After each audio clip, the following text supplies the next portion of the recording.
much is known about him outside business circles, but Tony Ezekiel runs one of Nigeria's most successful furniture-making companies in Nigeria. His work can be found in the finest homes and offices in all nooks and crannies of the country.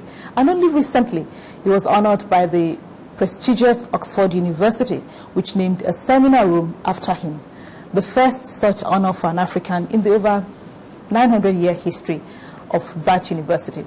Tony Ezekiel joins me on View from the Top today, and I look forward to an interesting half hour with him. Thank you for joining us. Thank you, Madam.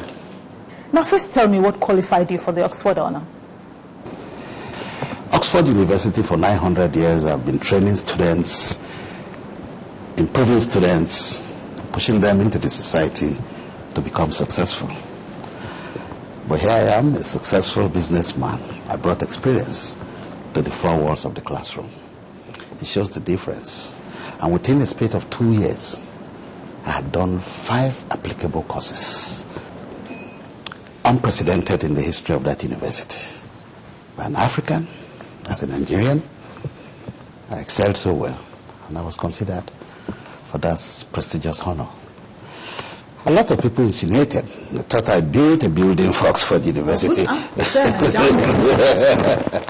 There was no such thing, because in the first place, you can't build anything new again in Oxford. And secondly, I don't think I'm that financially buoyant that will be relevant to the budget of Oxford University. So it was purely academic, it was purely honorary. You rose from humble beginnings as the son of a senior postmaster. What in your childhood prepared you for where you are today, for what you're doing today? As a little boy, I grew up understanding the importance of humility. Having grown, my father was a postmaster, but after the Civil War, we lost everything.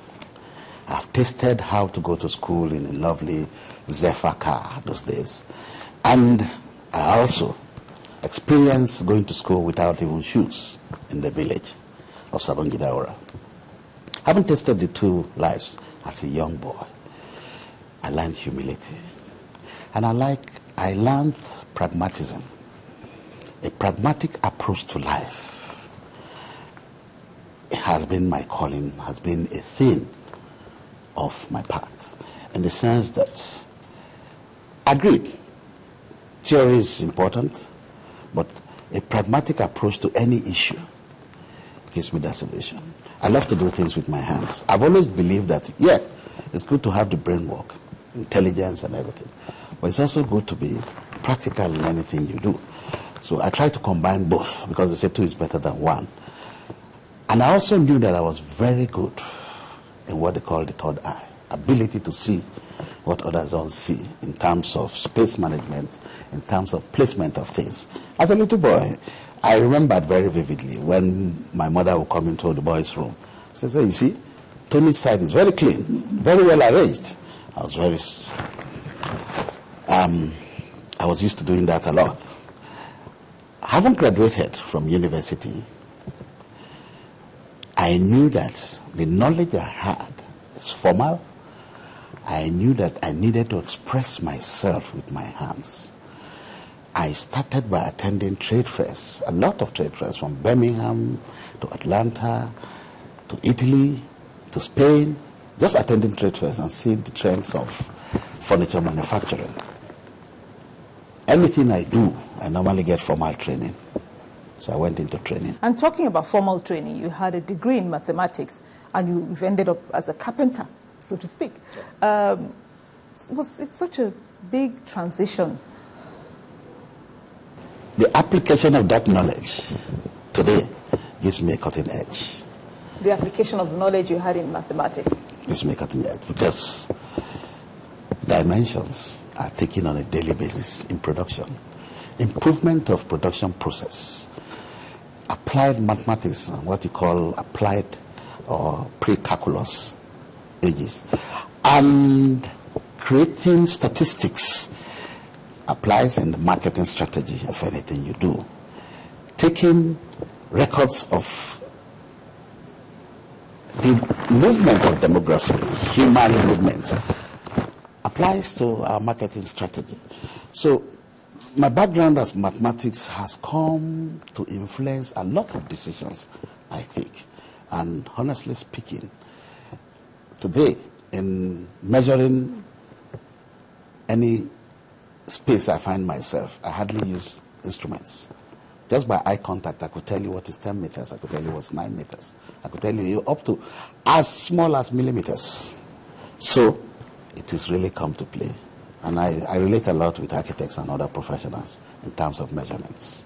Given your experience, how important is the inclusion of entrepreneurship in the educational, especially higher education curriculum?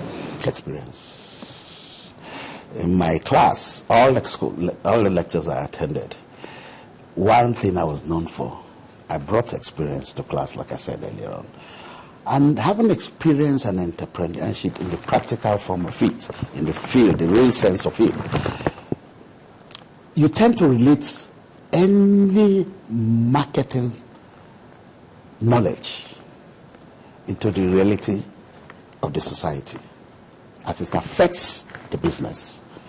So, in most cases, you find out that when a theorem, for example, market Porter 5 forces or David Barron non-market forces, when you talk about it, non-market strategies are things I do daily in my office. Ability to see a honorable minister, governor, soliciting for issues concerning projects, interests, and institutions, regulators of such institutions are all non-market forces. So if you bring the practicality of it into any business, of course, it's an advantage. So inclusion of entrepreneurs into any knowledge acquisition is applaudable at all times. My question actually was,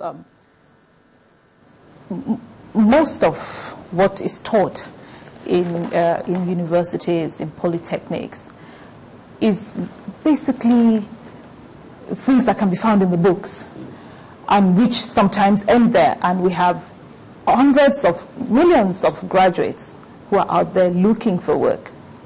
You were employed by a company, and then you took it upon yourself to set up this business, and you have run it successfully. What can young people learn from you? Great. It is said that the biggest libraries in the world are at the airports. All the books are there. Yeah, all the books are there. You read them. Some confuse you, some misdirect you. But the truth of it is that nothing is as quantifiable as the experience itself. So it is my intention, as a matter of fact, from time to time, I do it now, I do it in my office, I do it in anywhere I'm opportune to do it, to impact that knowledge of the knowledge acquisition and the practicality of doing it to the people at all times. Young graduates, I tutor them, I mentor them from time to time. I put them together to let them know that, look, the hardest part of any business is in the thought of the business itself.